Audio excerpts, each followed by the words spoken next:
Bendiciones para cada uno de ustedes. Soy su hermana Jennifer Carola y hoy nuevamente estoy junto a ustedes con un nuevo tema de conversación. Hoy vamos a desentrañar Judas.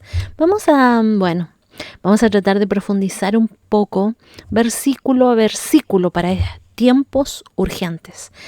Sabes que en este vasto océano de la Escritura existen cartas cortas que, a pesar de su brevedad, resuenan con una profundidad y una urgencia que son inusuales.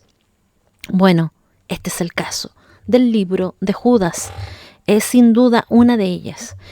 Con apenas 25 versículos, esta epístola es un grito de guerra y un himno de esperanza, un llamado de clarín a la iglesia para poder contender ardientemente por la fe en medio de la apostasía. Entonces nos sumergimos en cada palabra, cada imagen, cada advertencia y cada consuelo de esta poderosa carta, buscando qué es lo que buscamos, la verdad, extraer sus verdades esenciales para los desafíos de nuestro propio tiempo.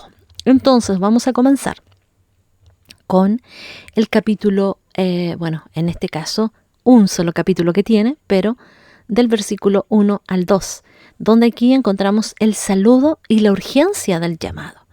Dice lo siguiente: Judas, siervo de Jesucristo y hermano de Jacobo, a los llamados, santificados en Dios Padre y guardados en Jesucristo, misericordia y paz y amor os sean multiplicados. Ya, aquí vemos entonces inmediatamente donde el autor se identifica humildemente, no como un apóstol, sino como siervo.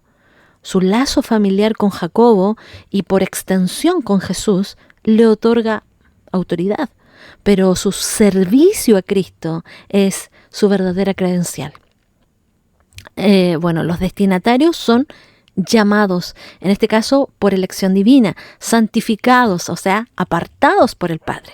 Pero también dice guardados en Jesucristo, o sea, preservados por el Hijo. Entonces, esta triada de seguridad divina es un fundamento crucial antes de las advertencias que van a venir. Entonces, la bendición de misericordia, paz y amor es el deseo de Dios para su pueblo, incluso en tiempos difíciles. Judas 3. Amados, por la gran solicitud que tenía de escribiros acerca de nuestra común salvación, me ha sido necesario escribiros exhortándoos que contendáis ardientemente por la fe que ha sido una verdad dada a los santos. Aquí está el corazón de este libro. Judas tenía la intención de escribir sobre la común salvación, o sea, un tema que es edificante, pero también gozoso. Sin embargo, la irrupción de una emergencia que pasa lo desvió. Aquí la palabra griega para poder contender ardientemente es epagonisestai. Es una metáfora atlética que sugiere luchar con todo el empeño como un atleta que se esfuerza por ganar un premio. Y esta fe no es una invención humana, sino que fue una vez dada, ¿te das cuenta? Apedoté. Entonces, literalmente, entregada de una vez por todas. Eso es lo que quiere decir a los creyentes. Y esto subraya su carácter inmutable, definitivo y no negociable. El versículo 4, porque algunos hombres han entrado encubiertamente, los que desde antes habían sido destinados para esta condenación, hombres impíos, que convierten en libertinaje la gracia de nuestro Dios y niegan a Dios, el único soberano, y a nuestro Señor Jesucristo. Bueno, ¿cuál era la razón? Una razón de urgencia, la infiltración de hombres impíos. No son enemigos externos, sino son traidores internos que se han colado. Entonces su destino de condenación, ya está sellado por sus acciones. ¿Quién hijo aquí, verdad? Aquellos que convierten, en este caso, en libertinaje la gracia. ¿Te das cuenta? Es lo que Es lo que en este caso podemos decir, usan la libertad cristiana, ¿verdad? Como licencia para el pecado, y niegan, de hecho, ¿verdad?, a Dios, el único soberano, y a nuestro Señor Jesucristo, lo que implica, de hecho, apostasía doctrinal y también moral.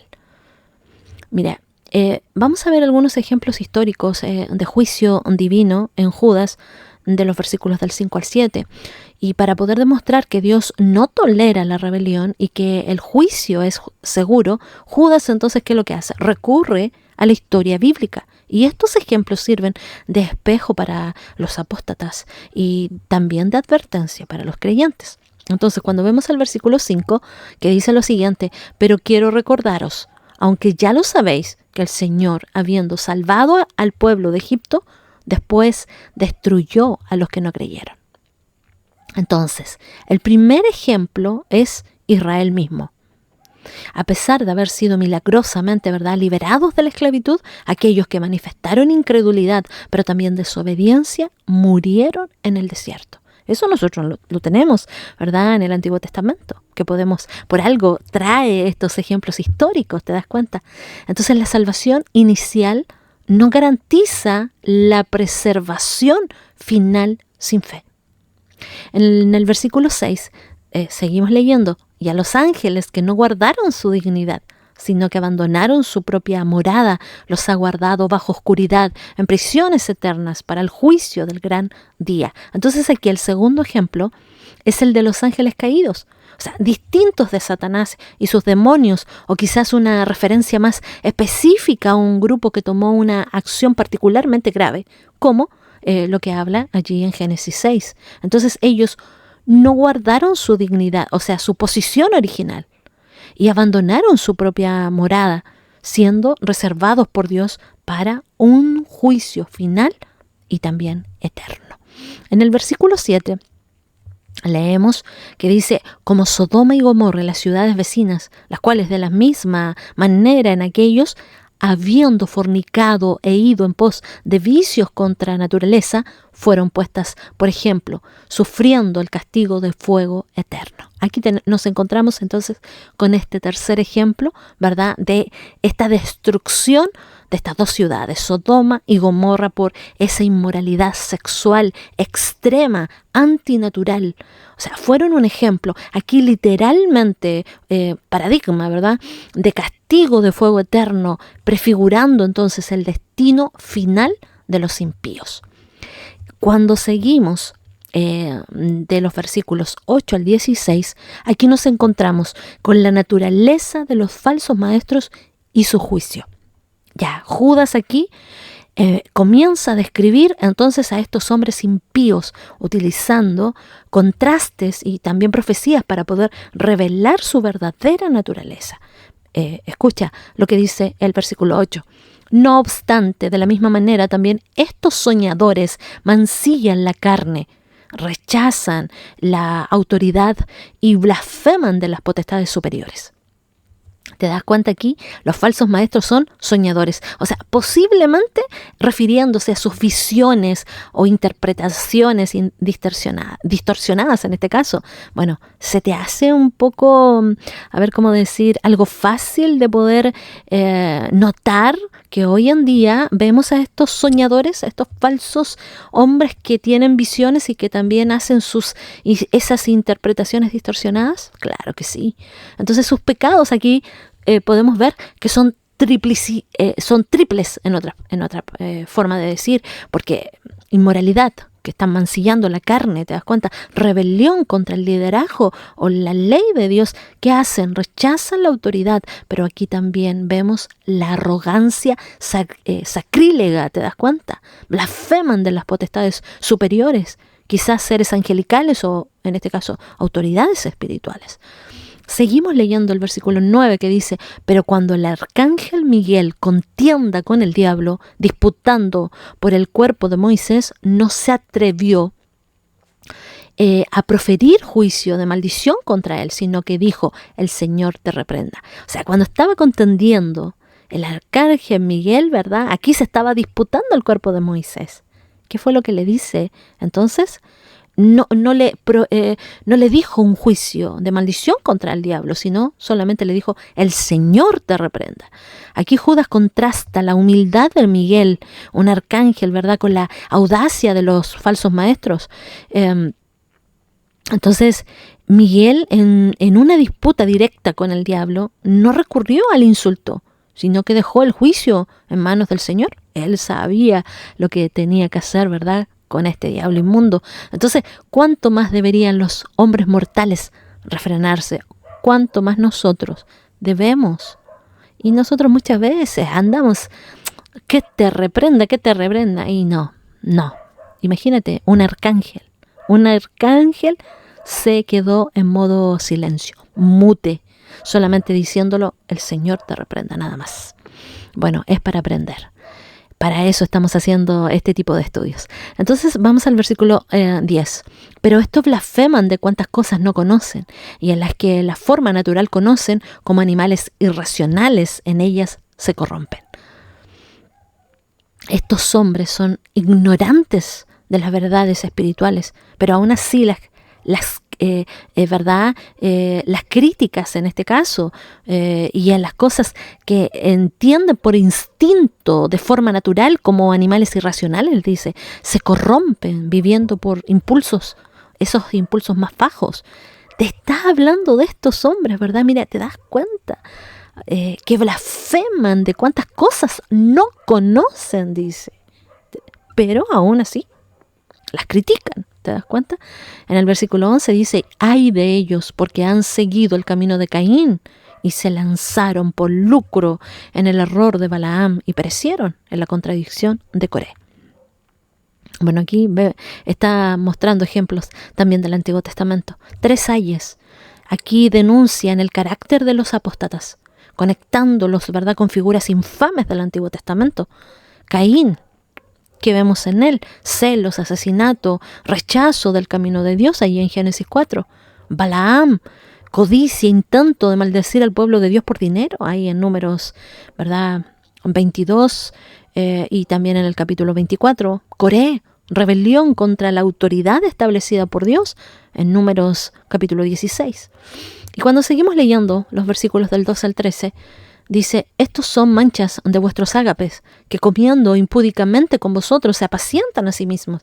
Nubes sin agua, llevadas de acá para allá por los vientos, árboles otoñales sin fruto, 2 veces muertos y desarraigados, fieras ondas del mar, que espuman su propia vergüenza, estrellas errantes, a las cuales está reservada eternamente la oscuridad de las tinieblas. Oiga, aquí, bueno, claramente estamos viendo una serie de metáforas vividas y condenatorias. Manchas en los ágapes, o sea, contaminan la comida de amor fraternal con su presencia pecaminosa. Eso es lo que está diciendo.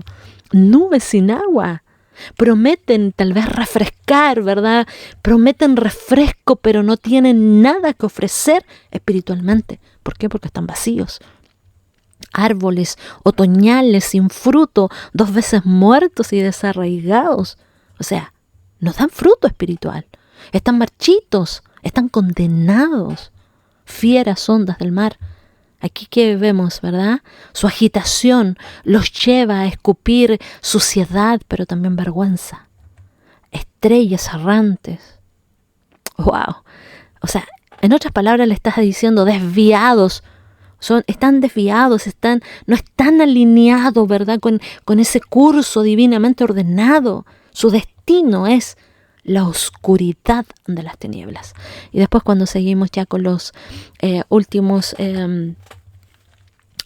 casi últimos, vamos del 14 al 16, que dice, de estos también profetizó a Enoc, séptimo desde Adán, diciendo, he aquí vino el Señor con sus santas decenas de millares para hacer juicio contra todos y dejar convictos a todos los impíos de todas sus obras impías que han hecho impíamente y de todas las cosas duras que los pecadores impíos han hablado contra él. Estos son gruñidores querellosos que andan según sus propios deseos y su boca habla cosas infladas, teniendo en poco a las personas para sacar provecho. Aquí Judas cita el libro de Enoc.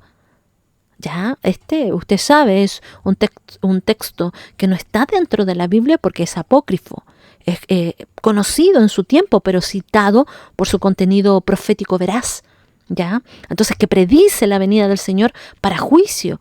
Y la repetición de impíos enfatiza la gravedad de su condición. Sus características incluyen ser gruñidores, querellosos, siguiendo sus propios deseos, hablando con arrogancia, cosas infladas, porque cuando dice, habla cosas infladas, y mostrando favoritismo por interés propio. Bueno, ahí llegamos en nuestro tercer punto, pero ahora vamos al cuarto, donde hablamos de la respuesta del creyente fiel, en los versículos del 17 al 23.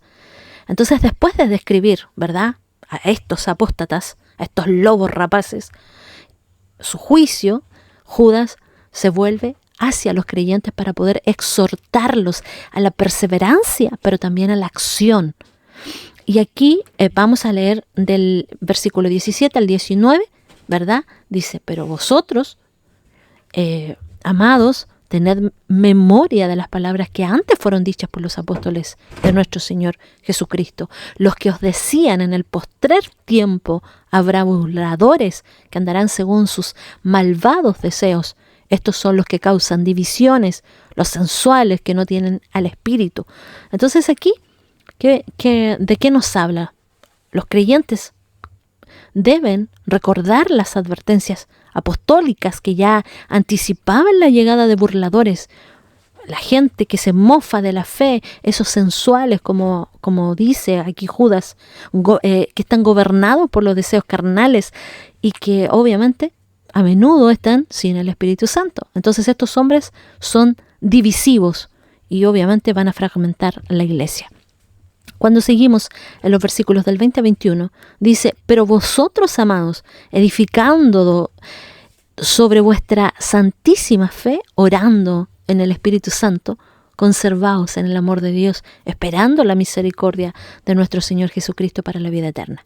Bueno, aquí está ese manual, en este caso de acción del creyente. Primeramente dice edificarse, o sea, edificándoos, ¿verdad?